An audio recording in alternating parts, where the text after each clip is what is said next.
Welcome to the Qualified Tutor podcast. Here at QT, our mission is to provide teacher training for tutors. If you are a motivated tutor and you love to learn, the QT podcast will inspire, motivate, and support you to improve your practice. Because tutoring is a small job that makes a big difference. This week, we'll be doing things a little bit differently. We'll be speaking to the course participants of our first cohort about their experiences and thoughts on completion of the course, the qualification for tutors. As much as we can talk at length about our wonderful course, there's no better place to hear about lessons it's taught, the discussion it's opened up, and the community it's created than from those who've taken part themselves. Enjoy the conversation here or catch it on our website, www.qualifiedtutor.org. So we've come to the end of our four-part qualification for tutors. We've had a wonderful cohort and have really been through, covered a huge amount of the material that we set out to cover, but also learnt so much along the way. We started off with our safeguarding workshop, in which we covered how to keep yourself safe as a tutor, but also how to keep the students safe, which is the key part to forming that professional relationship between the two of you and to create that culture of learning that we value as so important here. We then moved on to relationship matters, which is really something that we've heard from many tutors is what they would like to learn from a course like this, is how to build relationships with a student, how to achieve positivity, respect, the trust of your student in order to facilitate and to promote effective learning. Our penultimate workshop was a really very inspiring and heartwarming workshop that we had last week on the learning loop, which gave kind of real theoretical structure to how to plan sessions, how to increase the motivation for learning, and how to build your lesson structure. This week we've rounded off with a fairly content-heavy, but also kind of interactive way of discussing SEN, mental health, and well-being. We hope that we've delivered a course that both gives the academic pedagogical background, but also which gives the participants of ours of all levels of tutoring ability the practical advice that they can go on and implement in their sessions. And we'd love, we have our brilliant cohort here with us today, and we'd love to hear some of the thoughts from those who have been through it. We promise we're not forcing them to say only nice things about us, but we hope that they will. So I'd like to offer it up to anyone who's happy to jump in. What would you say that you have learnt from this four-part course? I'll jump in. I'll start from the first workshop. As a tutor, I've not really formally learned about safeguarding as such because I'm not a teacher either, with studying business. But it was really interesting, I found, and I've definitely learned a lot more that I can integrate into my tutoring. And so I found that really useful. And the safeguarding kind of bled into the rest of the workshop as well, which really joined everything together, I found. Wonderful. Yeah, that was something that we were really keen on starting with to show that is something that we need to take as fundamental as a tutor. Working alongside a student, often young students as we do, that's a key thing to know. And really you can't progress without at least a good knowledge of what safeguarding means as a tutor. I was going to say, I think the course has highlighted the multidimensional aspects of being a tutor. It's not just about the academic side, but it's about pulling in so much more. Our jobs as tutors we're tutors, we're mentors for younger people, younger learners. We're inspiring them, hopefully. We're engaging them, we're having fun with them, we're helping to engender passion about that particular subject area, as well as supporting them through any areas that they may be having difficulty or weaknesses.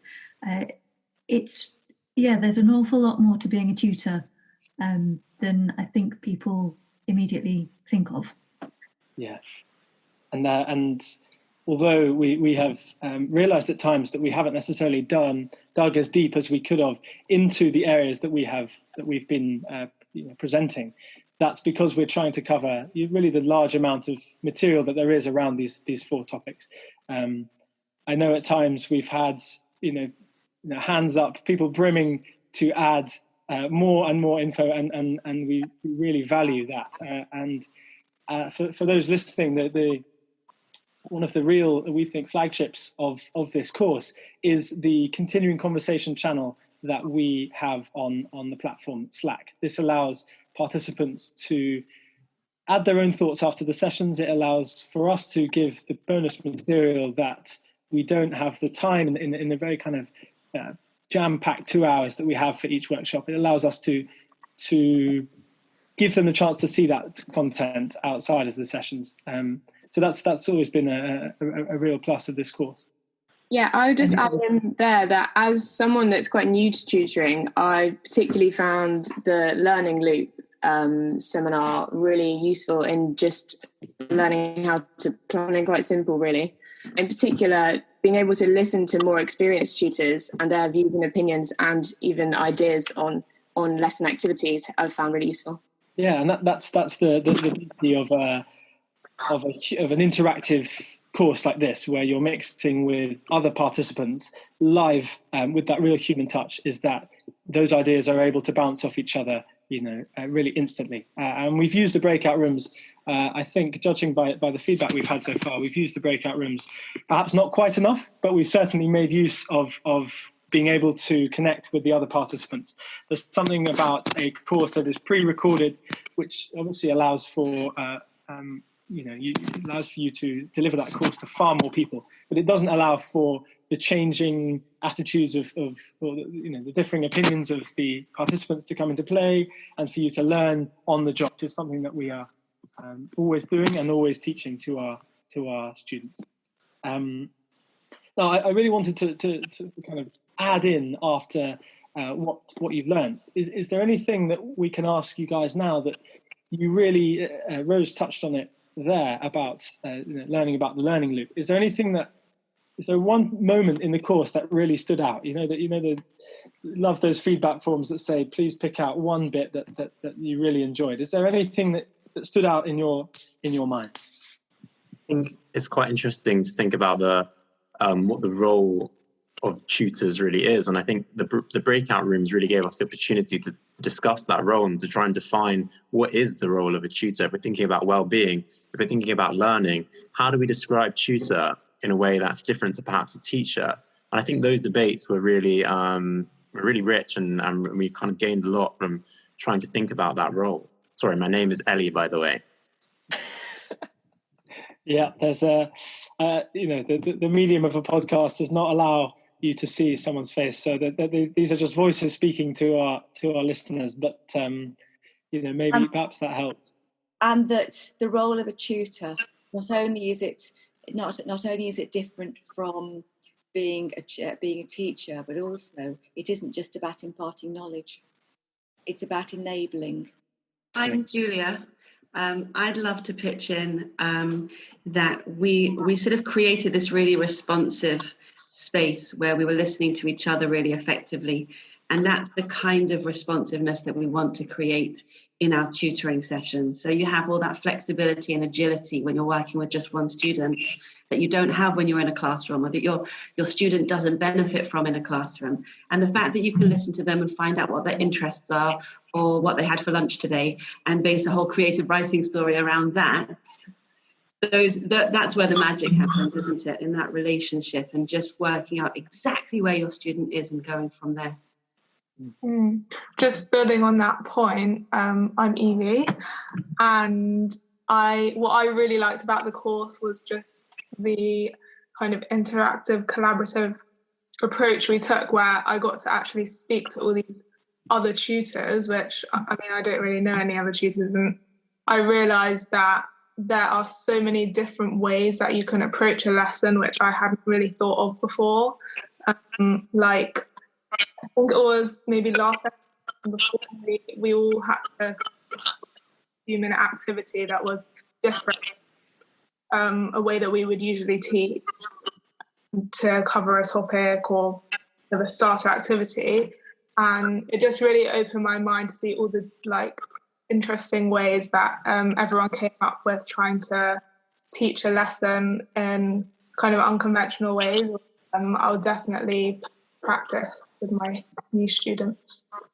Yeah, and that's really one of the main things that we discussed when we were writing this course was how can we give tips and tricks, but not only that, but also kind of the fundamental basics of learning. How can we give that to participants so that they can implement that straight away? So that's amazing to hear, Evie, that that there is stuff that you can implement straight away. And in fact, we've learned stuff from you, Evie, that we've learned the brilliant kind of methods you learn, and the content that you have added to the Slack channel as well has really directed our learning as well. Now, we just couldn't finish this summary without giving a word to Adrian Conway, our course facilitator. Adrian, are there any comments that you'd like to add to the end of this?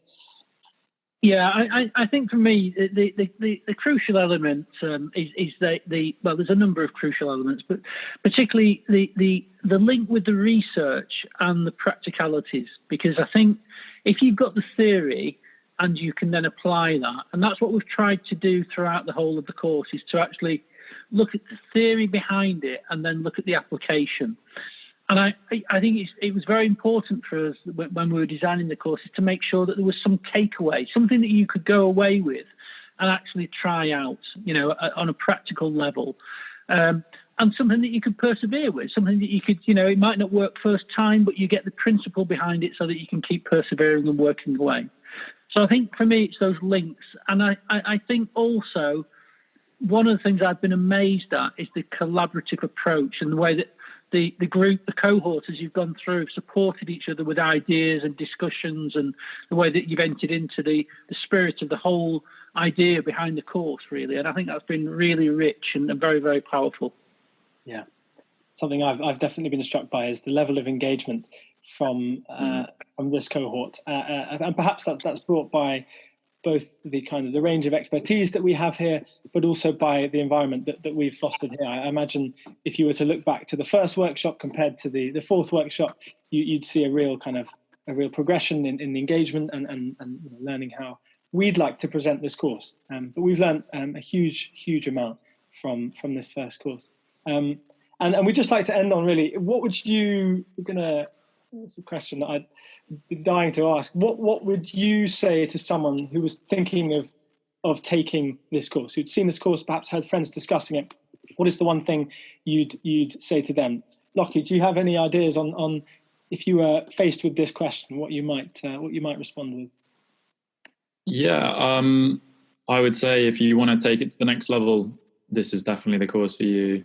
If you want to appreciate the kind of nuances of tutoring, the role of the tutor, and also the full depth of the role, then this is the course for you. And if you want to meet other like-minded people and be inspired by their passion, then this is the course for you. Brilliant. Well, I think, sorry, can I just jump in there? It's Victoria speaking. I think the word inspiring encapsulates the course perfectly. It's been inspiring talking to the course leaders. It's been inspiring talking to the other tutors. I've loved the crazy tangents that we go off on. I'm inspired to look up other things. I keep coming back to the Slack channel and going, oh yes, we talked about that, and there was a book about that someone recommended, and that's now on the reading list. And none of this is sort of mandatory stuff, but it's actually fired up more of a passion for tutoring within myself, and I think that's been so valuable. I promise we didn't pay Victoria anything extra to say those incredibly kind words. So thank you very much to all of our participants here. We are the course runs as with a start date, and then as we've mentioned here, there's 4 weeks of the course running from safeguarding to relationship matters to the learning loop, and then ending with SEND and mental health and well-being, which is an incredibly important part of understanding where your student is in that respect. So the next start dates will be we tend to host our workshops on Wednesday evenings. We are incredibly flexible, the three of us, Julia, Adrian, and I, and we can work around schedules. But the courses are held on Wednesday evening. So that's rounds off this workshop, rounds off this seminar, rounds off our first qualification for tutors, and we really are incredibly impressed, inspired, and appreciative of the level of engagement and really returning every Wednesday evening. That's not something that you have to do, but it's something that you have done. So thank you very, very much again, everyone, and we will see you all next time. Thank you very much. Very much. Thank you. Yeah. Thank you. Bye then. Bye. Bye. Thank you.